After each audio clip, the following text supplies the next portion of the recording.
can tell by your eyes that you probably been crying forever.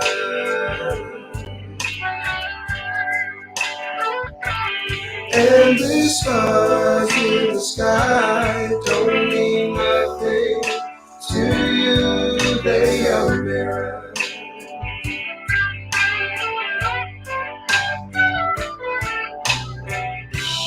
I don't wanna talk about it, how you broke my heart.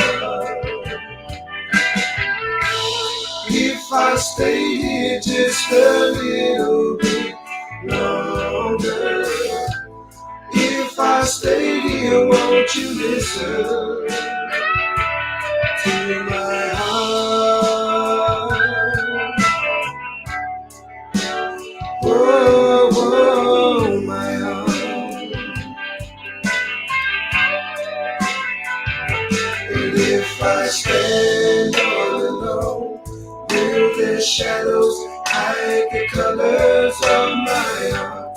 Look for the tears, black for the night, fears the stars in the sky don't mean nothing to you, they are mirrors.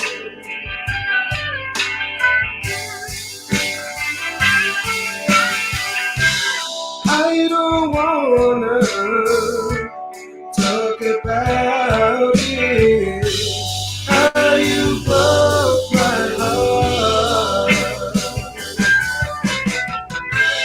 If I stayed here just a little bit longer, if I stay here, won't you listen to my heart? Whoa, whoa, my heart.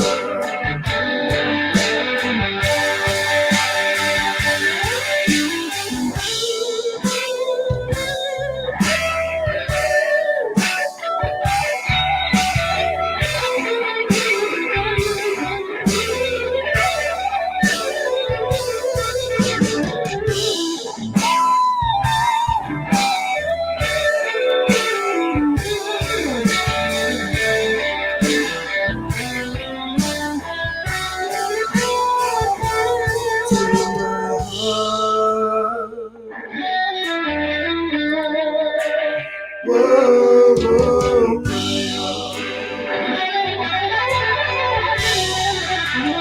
heart.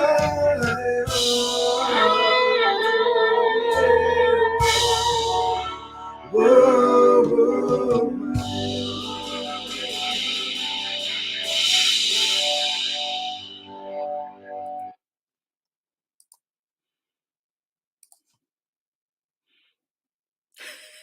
What a beautiful waiata. Actually, it's a beautiful day here in the Waikato. Kia ora, kia ora, kia ora, e te whānau. Gosh, good to have you on board. Good to have you on board. Aye, a beautiful day today. So I'm wearing a summer top. Normally I'm rugged up and got the heater going and yeah, keeping warm. But me and my darling, we go to the sauna, to the spa, to the pools. Sometimes we go to the gym and sometimes we bypass, but we have to force ourselves to go to the gym. But certainly it's our way of it's like a type of meditation for us, and it's a way of blessing ourselves, like whakarite te wai. So it's awesome. We do that on a daily basis, and we have withdrawals if we don't. So whatever you do to tow yourself to get you into a good state, do that. My daughter does hot yoga. She's a bit of a yoga buff, and we've been there too. But it's like, I don't know if you've been to Bikram, but it's hard work. It's good for your body, but it's hard work. But we get the same feeling from the sauna and the pools and the spa. We get the same feeling we get when we come out of hot yoga. Just not, the body hasn't twisted itself in knots. whereas my kōtiro was a bit of a yogi master. So every time she was hapu, she would do yoga all the way through her pregnancy, and it helped her when she gave birth to her babies. And she said it just prepared her body. So how awesome is that, eh, whānau? How awesome is that? So yeah, we've got a beautiful day here in the Waikato. I've got an interesting topic and kōrero for you today.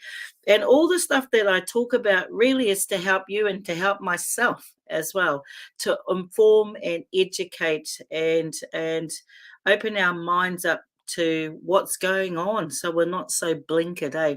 So we're not so blinded by the propaganda, by the narrative, and we can think for ourselves. So I've just come out of Facebook jail. Why? I don't know, but apparently it was the article, the video that I put up about Dr. Guy Hatchett when he was talking about the WHO and the WEF, and he's a scientist. So, so much for the one source of truth, eh? Because science, like law, is debatable. How you get good science is by you show evidence. Science is actually no different to law in the way that you debate it, in the way that you litigate it. Science, so you'll have one scientist on this side, one scientist on this side, and they literally go into litigation over their science, right? And it holds them accountable, and it's a robust process. Same with law. You got a lawyer on this side and a lawyer on this side, prosecutor, defense, and it holds each other accountable, and your evidence will prove either side.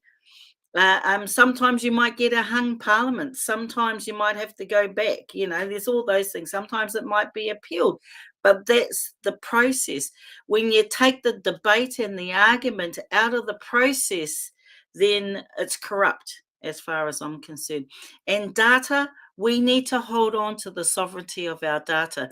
Now, I'm going to show you a Māori scientist, and I've met her a few times. I know her personally, not as an academic, but more through whānau links.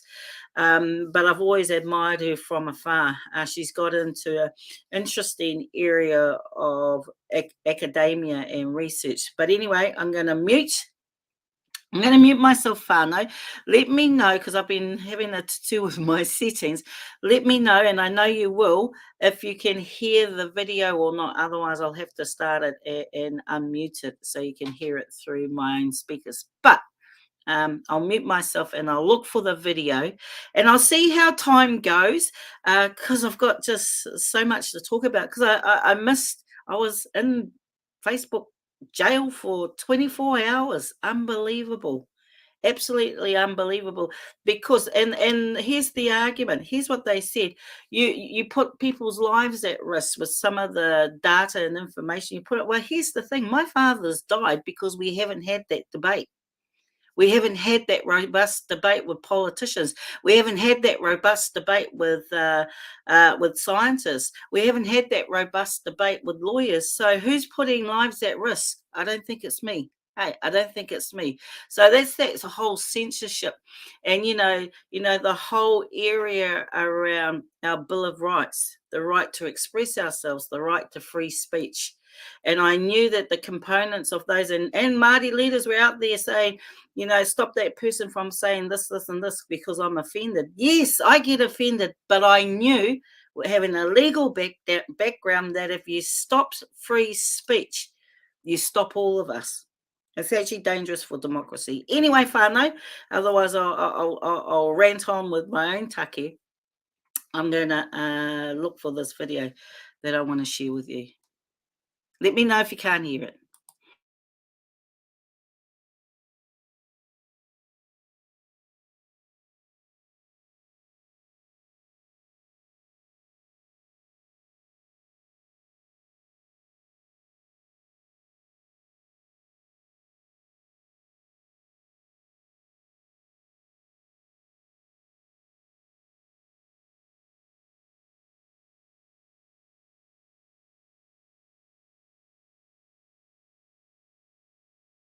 A new report into Māori data sovereignty is challenging the government's trend to offshore New Zealand's data, saying we should be investing in local data infrastructure instead. Data ILG, or the Data Iwi Leaders Group, is challenging assumptions that local services are less secure and less reliable, and wants to see Māori more involved in policy setting and system-level decisions. Data ILG technician and report co-author, Professor Tahu Kukutai, Ngāti Tipa, Ngāti Kinohaku and Te Ao Pōuri, is a founding member of the Māori Data Sovereignty Network, Te Mana Rāronga, and Global Indigenous Data Alliance. She's with us now. Tēnā koe, Professor Kukutai. Thank you for joining us. Tēnā koe, Neil. What does it mean to offshore New Zealand data? Yeah, good question. So our report was really about the government offshoring of Māori data, and there's a huge volume of data that's collected from Māori through services, through surveys, through data collections, through transactions and other means, and they're held by the government. But the government has for some time had a cloud-first policy, and as a result of that has been processing and storing Māori data offshore. And that's happening without any proper consultation or engagement, and we think that's a problem. And that's why we wrote the paper and made a number of recommendations for how things could be done differently. Give us an idea of some of the dangers involved with Māori data being stored offshore, and are there any benefits at all? Yeah, so I think what we wrote in the report is that the current government approach really sort of overstates the benefits and understates the risks. We know that there are data leaks and breaches. We know that there are several pieces of legislation like the Australian Toller Act and the US Cloud Act that pose a risk when Māori data are stored overseas in places like Sydney, or even if they're stored onshore but using a US-based service provider.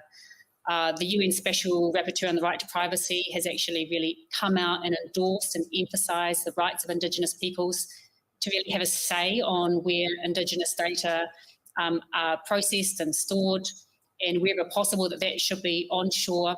And so I think the main point that we're making is that we should have a say in the decisions about where our data are stored. And it may well be that weighing up, balancing rather than a narrow cost-benefit trade-off, but balancing a wider suite of considerations, we may decide to offshore some sorts of data. But at the moment, those options aren't even available, and having that meaningful level of decision-making isn't there either. So that needs to change. And having Māori in the conversation is something we've been asking for in lots of different industries for a very long time. What has the government been doing then around data storage to date? And do you see this changing anytime soon? Yeah, well, look, sort of data processing and data storage and onshoring and offshoring, these are very important, but still only one part of a much larger kaupapa. And that much larger kaupapa is really around data sovereignty. And that really includes everything from what sort of data are collected to how it's collected, by whom, how it's used, how it's disseminating, but most importantly, who benefits from it. Sure. And at the centre of this kaupapa of data sovereignty is really that actually if that's our data as Māori, we should be the primary beneficiaries of that data, and we should also have some authority over it. Things are changing, like they're definitely a lot better than they were, say, 10 years ago when I sat on these sort of statistical advisory committees, and they were very much just sort of, at times, sort of almost tokenistic advisory committees. So I think there has been a change from that, but we're still a long way off sort of a meaningful implementation of data sovereignty. And there's still a lot more that needs to happen. Sure, yeah, it sounds like it. Tahu, have we got any locally owned Māori data storage systems already in play that we or the government might be able to utilise? I do believe that there's one down in Kahununu, but for the most part, on the sort of AOG providers, they're mainly multinational providers. A New Zealand-based provider was recently added to that list, and one of the things that we argued was that not only should there be more Māori input into procurement processes, but actually there needs to be proactive involvement and investment in actually building our local capacity and capability onshore. And a key part of that actually needs to be investment and support for iwi and Māori-owned providers and options. Yeah, beautifully said. Professor Tahu Kukutai from Data ILG. Thank you so much for your time today. Ngā mihi. Ngā mihi.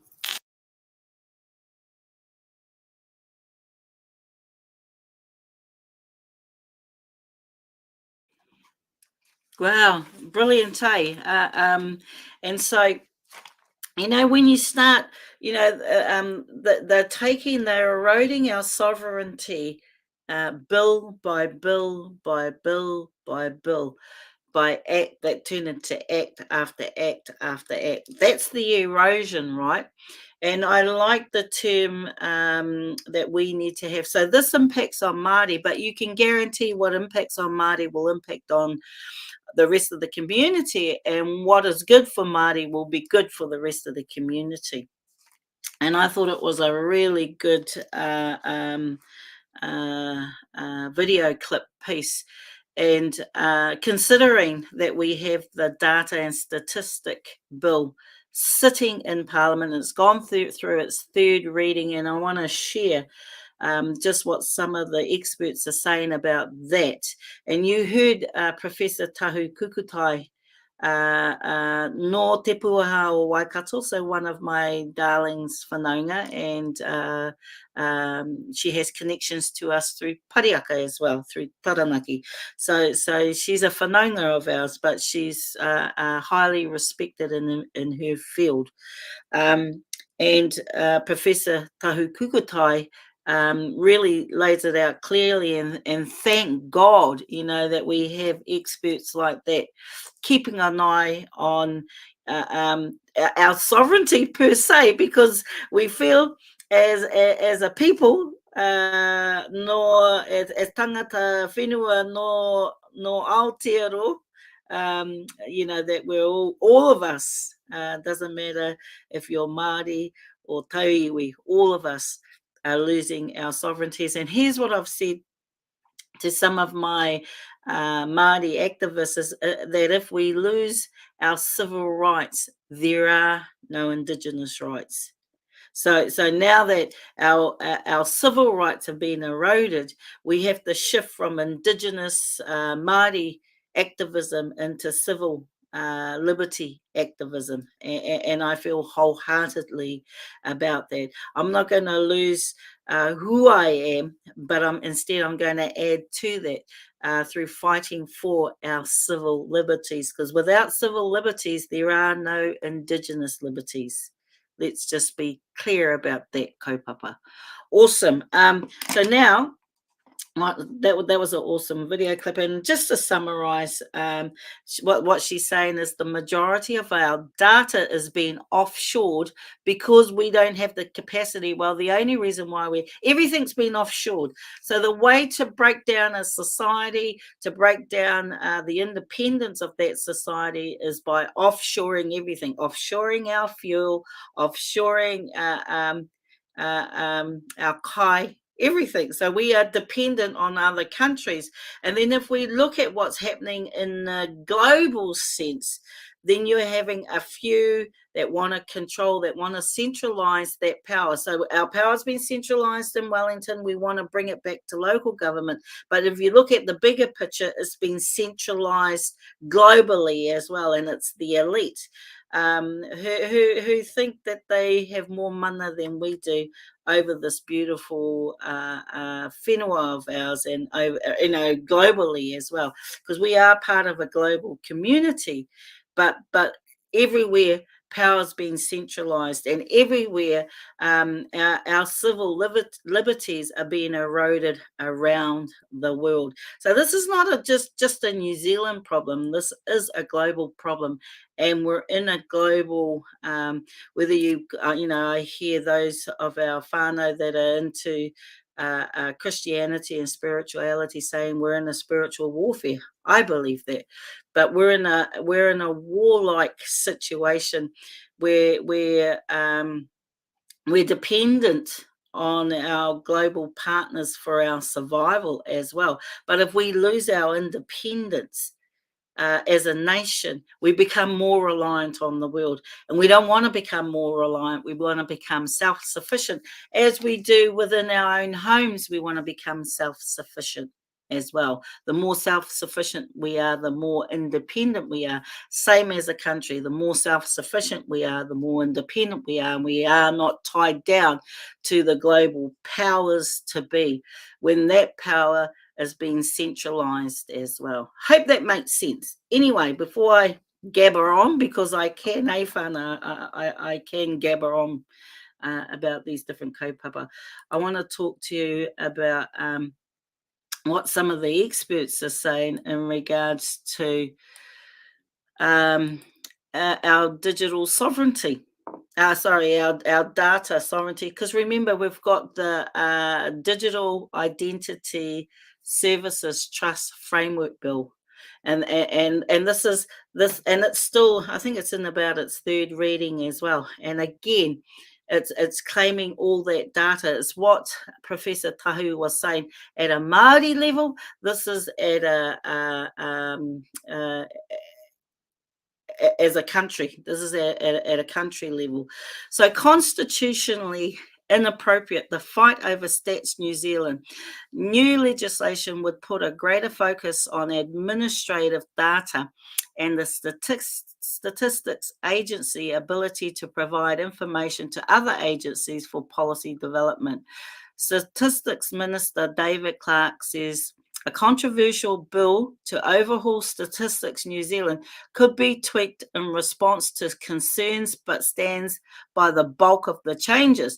Clark's comments come after the New Zealand Council for Civil Liberties, and that's NZCCL, so that's New Zealand Council for Civil Liberties, and former UK and New Zealand government statistician Len Cook called for the legislation to be withdrawn. Independent governments, officers like the Ombudsman, the Auditor General, and the Privacy Commissioner have also weighed in with critiques of the Data and Statistics Bill, and that's the one that's currently sitting there now.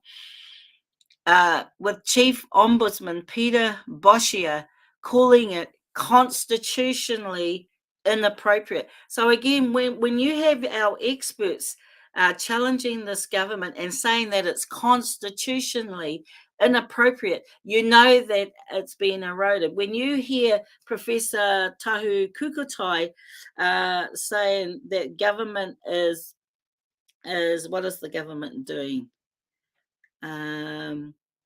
Overstating the benefits and underestimating the risks.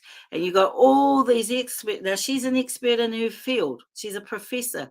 I remember when she did her PhD. She's an expert in her field. There's another expert in their field, or a couple of them in their fields, all screaming out to this government to stop what you're doing. Because again, they are eroding our sovereignty when you're dealing with data. So if that's our data, we have the authority over the data, not offshoring it out to an international provider who can do whatever they want with that data.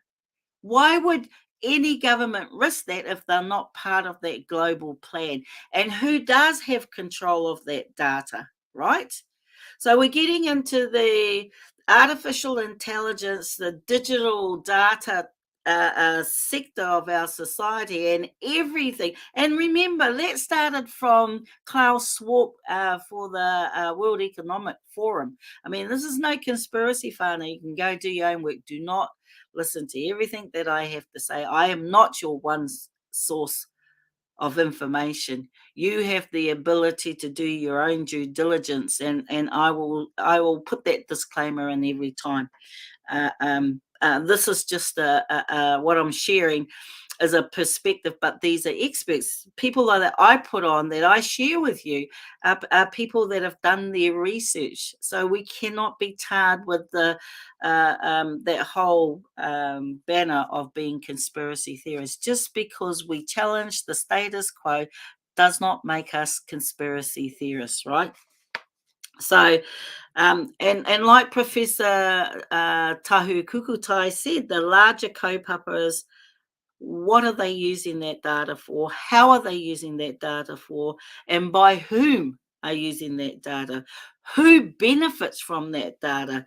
And she said, if it's our data, we should benefit from that data, and we should have authority over that data. And I've just read you a little clip about the Civil Liberties, the Council of Civil Liberties for New Zealand. And, you've got former UK and New Zealand statistician Len Cook called for the legislation to be withdrawn. I mean, it cannot be, stated any more stronger than that. Here's another article, and I'm just going to put that. I won't read you all the articles. What I'll do is I'll copy the links and put them on in the comments, so you can go off and check it out in your own time. But here's another article: Is the independence of Stats New Zealand under threat? Without notice by all but a scarce few, the independence of the government statistician, that is the head of Statistics New Zealand, and the transparency of government data sharing and use in New Zealand could change after this year. Statistics Minister David Clark has managed to avoid public scrutiny of the constitutional implications of his data and statistical bill. Now, the only two parties that went up against it, and I'll give credit where credit is due, is the ACT Party and Te Pāti Māori. Te Pāti Māori and the ACT Party were the only two parties that challenged the data and statistics bill, and good on them for doing that. But the rest of them, and we got to hold these party accountable, because we're coming up to an election next year.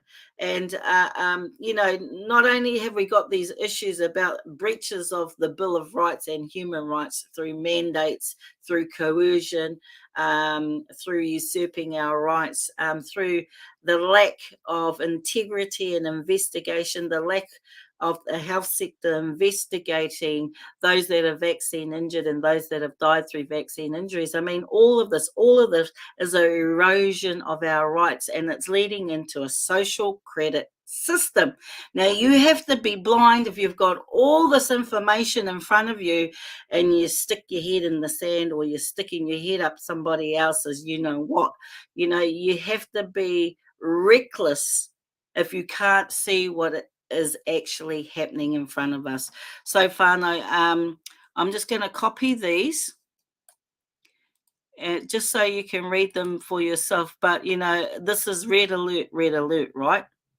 This is real serious stuff, and it's and I'll just put it in the comments here so you can read these articles for yourself. And I'll just go back and get this other article.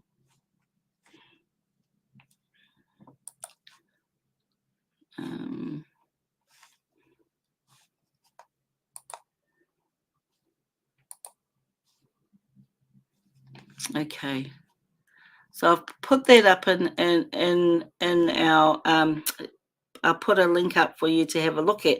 Okay, so we these things go underneath. Oh my gosh. I mean, again, where is our mainstream media informing us of this? Where are they waving the red flag and saying to the public, we need to be really concerned about this, because this is impacting on our sovereignty over our own data, and they're outsourcing it to who knows where, to who knows whom, for who knows what. Hey, and so with the keep an eye on the digital identity services trust framework bill. I mean, trust framework bill. I mean, that is about capturing all that data. And so the data and statistics bill is the appendage to that, right? So they're going to capture all our data, and then they're going to offshore that data, and they're going to allow an unelected politician, because a bureaucrat is still a politician, an unelected politician, to have mana over that data and taking that data away. So the independence of our government is important, and the independence of certain entities within our government is called the separation of powers. It's so that whoever's in government cannot abuse their power. And all we've seen is this Labor government abuse us. We're in an abusive relationship with this government. They're not going to get in, right? They're not going to get in the next election. And you know, a lot of commentators are saying that. They know it, right? They know it. We know it. However, who we put in replace of them is a worry, because we don't want to put National in, because National has been, like I said, the left and right wing of the same bird. Somebody says the left and right cheek of the same bum. I mean, that's what someone said to me. I thought it was of the same nono. And I was like, gosh, that's, you know, you can visualize that left and right cheek of the same nono. But I prefer to say the left and right wing of the same bird, or the left and right fin of the same shark, whichever commentaries. Looks, thank you to Child Protection New Zealand for coming on. Titaha, kia ora, Celia, Heather, kia ora. Thank you to Coco. Eunice, kia ora Eunice, all the way over there in the land of Moimoia. Thank you all for coming in. Anyway, I'm just going to go through some of your comments, whānau. Just quickly bring them up. Oh, hello.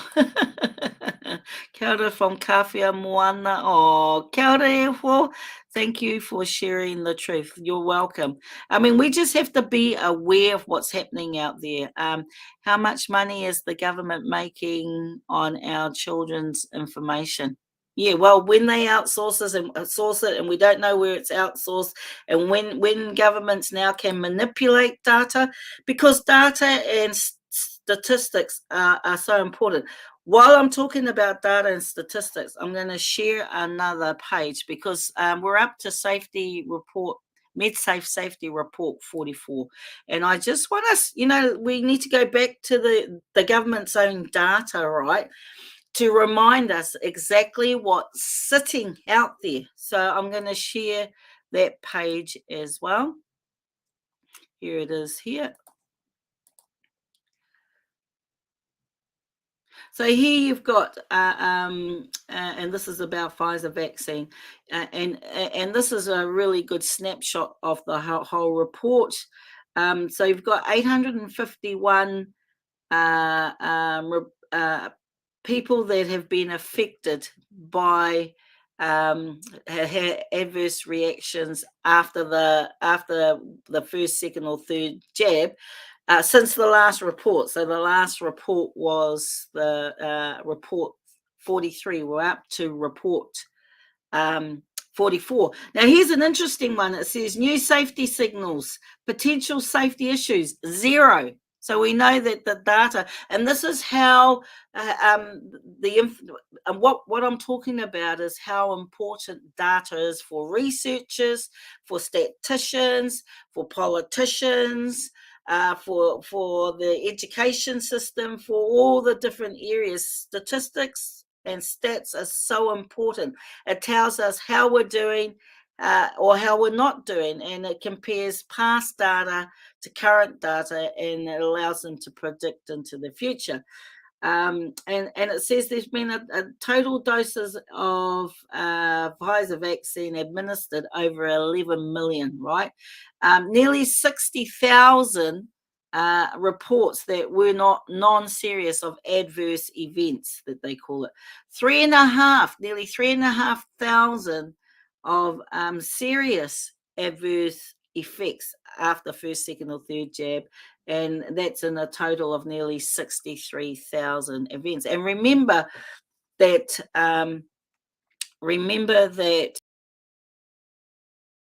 I'm just going to bring myself in and take this out. Remember that because it's not mandatory for the government, and this is the red flag for all of us, it's not mandatory for them to collect that data. They do it on a voluntary basis, and MedSafe themselves has said they only collect about between 5 and 10% of all that data. So that's really scary when you see nearly 63,000 people have been affected by the Pfizer vaccine, and 3,500 serious side effects, right? And my father's part of the statistics. So I'm going to share it again. Bring it back in. And then go down. Now, actually, this green, so that's the purple one. The green one is to do with the AstraZeneca vaccine, and that's their data. But you go through and it tells you the age, and a lot of the people that have been affected are 80 plus. Between 70 is high and 80 plus is high as well. And that's going by their own data set. The part that I'm always interested in is dose. This is after the deaths after the first dose, and this is the age groups, right? And it shows you that 80 plus, the majority of the deaths sit in the 80 plus category, and between 70 and 79 categories. So that's 1,110 deaths after the first dose, 1,145 deaths after the second dose. And again, it shows you that 80 plus and 70 plus, 70, 79 are the highest death rates in that category. And then now we're into the third dose. And again, same stats, 527 and 80 plus and 205, 70 to 79. So that's 913. So that's just over 3,000 deaths after the first, second, and third dose. So, here's my question. Why is our mainstream media not going on to the government's own website, MedSafe, and challenging, one, MedSafe themselves, two, the government themselves, because the data is there in black and white. And this is why data is so important. Then you go down to table 10, adverse events, and that's up to the 30th of June. So all this data is up to the 30th of June, and we are now into the 4th of August. So the 28 days, about 28 days behind. And so it tells you, and these are serious side effects, right? And it talks about the immune system, and it goes through the different diseases. The one that interests me, and you might have a different interest area, is cardiovascular. So myocardial infection or heart attacks in layman terms, 16,000. And these are associated to only the data that's not mandatory to collect. And you would think that if it's an experimental drug, that it would be mandatory. Any government that cares about its citizens would make that mandatory. So we know they don't care about us because they're not collecting the data that they should be. And the part that really interests me is myocarditis and pericarditis, 931. Here's the issue for me, and this is why data collection is so important. And maybe part of that data statistics bill, maybe part of that should be that if there's any new drug introduced, that it should be mandatory to collect data rather than voluntary. I mean, we should put that in our statute. And that's something for the politicians to debate over come the next election. So these things we need to put in our back pocket, because when it comes to the next election, and when we're out there campaigning and out there challenging the current incumbents who will be seeking your re-election, those are the questions we have to bring up. Why did you not collect, make it mandatory to collect data for a drug that is still in its trial period? They've got no answer for it. So they've set us up and they have no answer for it. And now they're playing around with our data. So what concerns me about this data is that for months, the myocarditis and pericarditis data has not shifted. I know for a fact that more and more people are getting myocarditis and pericarditis after the vaccine. I mean, I was at the pools today speaking to a man who is not vaccinated, and he's he's been bearing whānau who have died. Who have had myocarditis and pericarditis, and they've been fighting, those whānau have been fighting the health system because they will not acknowledge or the health system is saying, no, it's not pericarditis, no, it's not, and refusing to actually investigate. I had that problem with my father after the booster. I asked them, if can you please do another echo scan, and they refused. They said, no, we're happy with the information that we have. We know what's the matter. And I said, but that's for our sake, so that we can be sure that you're doing the right thing for Dad. And they refuse. Now, if the doctors are refusing to get information, then they're actually colluding with this government when it comes to hiding and covering up serious crimes against humanity. I know, and I can advocate, and I could not change the doctor's decisions not to further investigate what was happening to Dad's lungs and Dad's heart. I could not get them to budge. And I got the same kōrero today by this Māori tāne who the symptoms were their lungs were filling up with fluid, their heart was filling up with fluid, and they refused to do any MRI or any scan on them. And basically they managed their deaths. So something seriously sinister is happening in our health system until we sort it out, until there's a royal commission. Now I'm hearing commentators and Māori commentators, Māori politicians, saying, well, maybe we didn't have all the data. Well, the horse is already bolted. There was data here. MedSafe has always been here.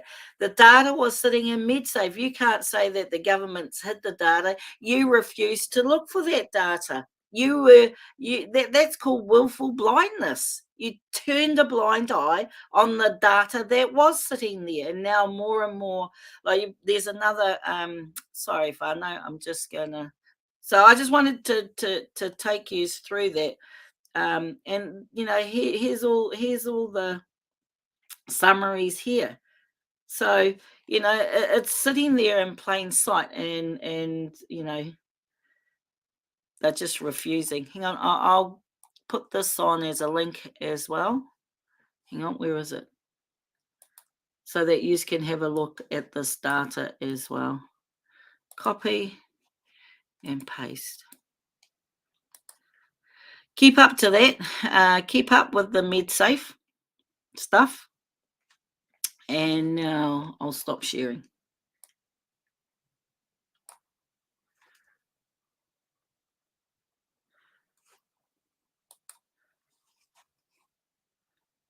Okay.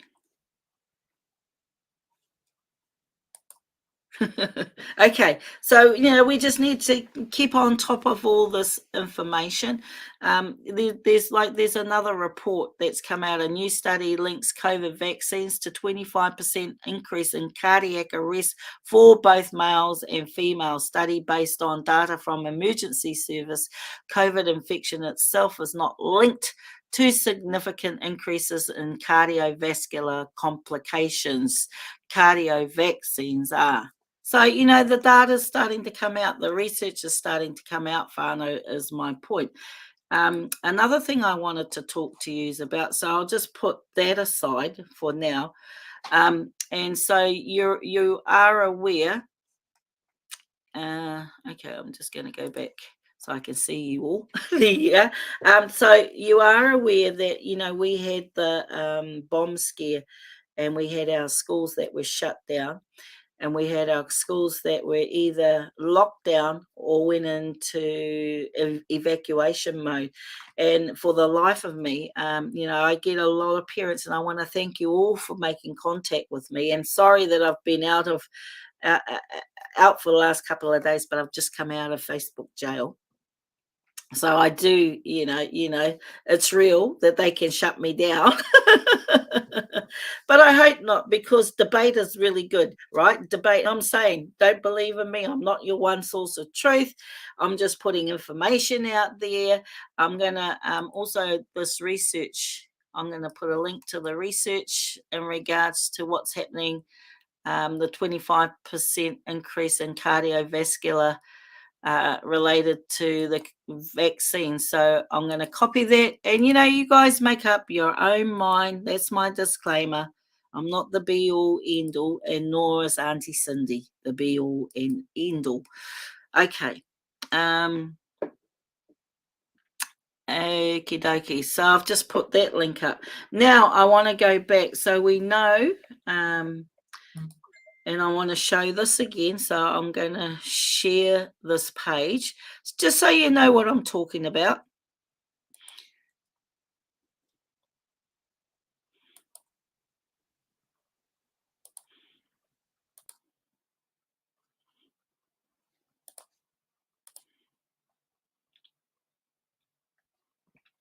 Okay, so this is on, you see there, the Ministry of Education, and it's under Communicable Diseases in Early Learning Services and Schools, a guide to legal powers. And I was talking earlier about the lockdowns and the evacuation. You would make an assumption, and I've sent out my letter, my draft letter. Heaps of you have been asking for it. So I'm just getting my IT whiz, my daughter, she's going to try and Canvo the letter and put it up.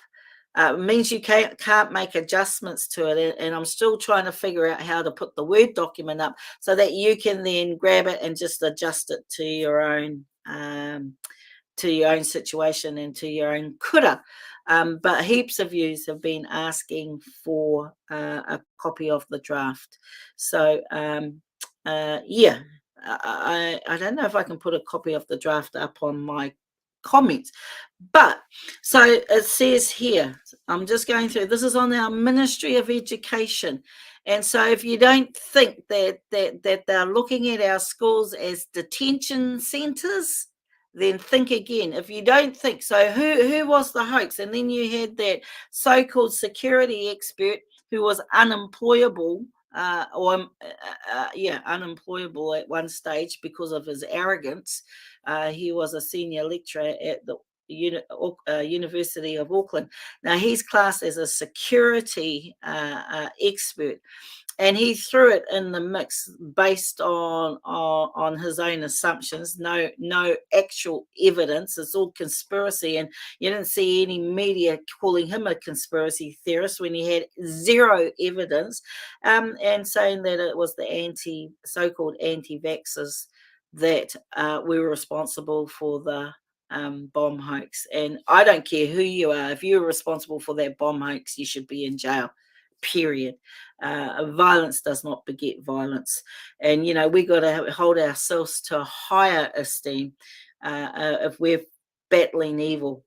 If we're battling evil, then we got to hold ourselves at a higher level than them. And I certainly will not, absolutely not, tolerate or support any type of violence, especially against our babies, our children. So, but this is the intention of this government, and it says level of compliance, so it's required. So the required means it's under legislation, right? And so I want to show you the whakapapa of that legislation. Main audience, it says boards, principals, and tūmauaki, all early learning services and tertiary organisations. And here, look, parents, caregivers, and whānau are others. So we're not even on the priority list. And the most important aspect of this particular notice is the notifiable diseases. And it says medical officers of health have powers to manage the disease on a case-by-case basis, including the ability to formally initiate contact tracing in context of cases of coronavirus, issue mandatory directions such as restricting movement and travel, and apply for court orders such as for treatment and issue administrative 72-hour detention orders. Now, this is on our Ministry of Education page. Hello, come on, people. So, where do they get their power from, right? Because I said it's required. Required means it's required under law. That says it's required under law. Well, here's where they get it from. They get it from the Health Act 1956, and it's Part 3, Infectious and Notifiable Diseases, Special Powers of the Medical Officer of Health. And there's a whole list of their powers. Okay, so I'm going to copy that as well, whānau, so you can go and do your own research.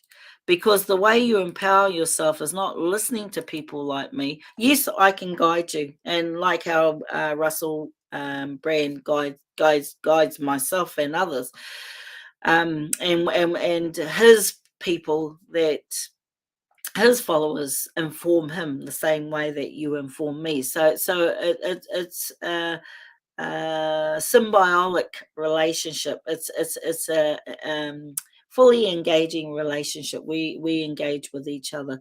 So that's that's where they get their mana from. Okay, I'm going to go back to just get rid of that. Is there any questions? Do you have any questions? Hang on, what does Scylla say? Donna, the data coming out is deliberate and calculated as if they release it all at once, the people will lose it. And question, so as small bits come out, they won't revolt and they will consume the latest info. Yeah, well, I've been trying to, thanks for that, Scylla. I've been trying to inform and update us for some time now, and it's really, really important that we just keep ourselves ahead of the game, and that's without trying to overwhelm you all. But information actually is power. That's how you get your power. But they know that as well. And so they wanted, and like Professor Tahu Kukutai said, who is in control of the data? What are the reasons why they want to use that data, and for whom? Very important questions. And this government is overstating, the benefits and understating the risk. And we know that it's highly risky, but it's an appendage from the digital identity services trust framework bill as well. So, they've been busy, whānau, trying to erode and undermine our sovereignty, not only our sovereignty with our bodies and the whole coercion and mandate issue around our bodies, but also now the sovereignty around our data and information. First, they take away our sovereignty from our bodies, and now they're taking away our sovereignty from our data. And it's all about control, and none of this is about mine and your well-being, because if it was about mine and your well-being, my father would still be alive today. Okay, whānau, I'm going to leave it there for now, but I am going to come back in and do another live, and I'm going to share Russell Brand's video, but I'll shut this one down because this one is purely about data and information. And thank you all for tuning in. Yeah, and I'll shut this live down, and then I'm going to come in and do another live with Russell Brand around similar to the research that's just come out around vaccine deaths and vaccine injuries after. So basically what I'm saying is that even countries are shifting. So there's been a 25% increase in cardiac arrest for both males and females, and that's a new study that's come out. So I'll talk further on that in my next live. So whānau, kia pai tō rā, and I'll catch up with you soon. Kia ora.